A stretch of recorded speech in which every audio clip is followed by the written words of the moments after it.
Welcome to Shakespeare Full Circle, a journey of a circuitous nature into the mind of the Bard of Avon, or as you become more familiar, Uncle Will. I'm your host, Kari Marshall. Dear listener, to expostulate what pleasure auditory consumption should be, what our respective roles might encompass, why, indeed, day is day and night is night, and what time is, were to but waste night, day, and time. Therefore, I will be brief. As you may have gleaned, today we travel to Denmark to explore why brevity is the soul of wit.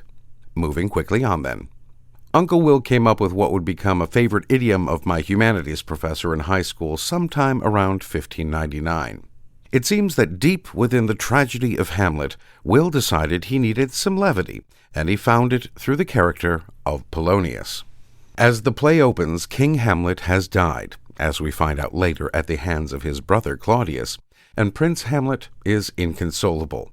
Following the marriage of his mother to his murderous uncle, Hamlet's school friend Horatio visits and tells him that he has seen the ghost of his father walking the battlements. Following a midnight meeting of supernatural ilk, Hamlet finds out that it was indeed his uncle who murdered his father. He then decides that he will enact his revenge, but also will feign to be mad, lose his wits, some would say. Hamlet has a girlfriend of sorts in Ophelia, who happens to be the daughter of the counselor to the king, Polonius. Following Ophelia showing a love letter from Hamlet to her father, Polonius seeks out the king and queen to relay what he thinks is the cause behind Prince Hamlet's odd behavior, love sickness.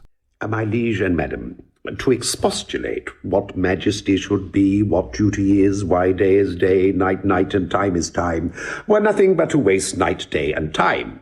Therefore, since brevity is the soul of wit, and tediousness the limbs and outward flourishes, I will be brief. Your noble son is mad.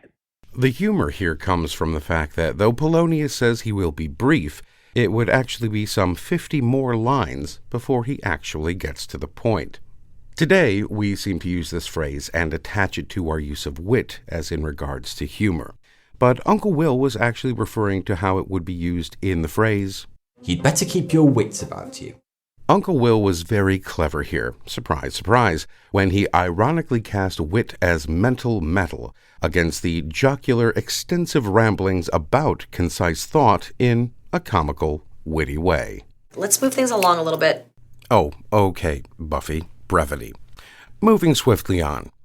Without getting into the weeds too much, the etymology of the word wit, as pertaining to mental acuity, comes from the Proto-Germanic vitcha, which means knowledge or reason, and melded into the Old English wit with 2 T's, which expanded its definition to include intellect, understanding, or knowledge, which, as we know, can be sharp, dull, dim, or quick.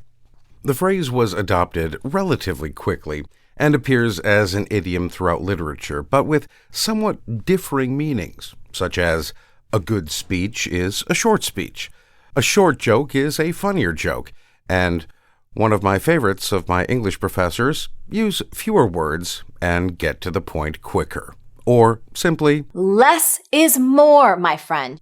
On a side note, brevity is the soul of wit continues to undergo changes in our modern speech, as we love to truncate things, into a common phrase amongst my friends back in England when I was taking a rather long and circuitous path to my point.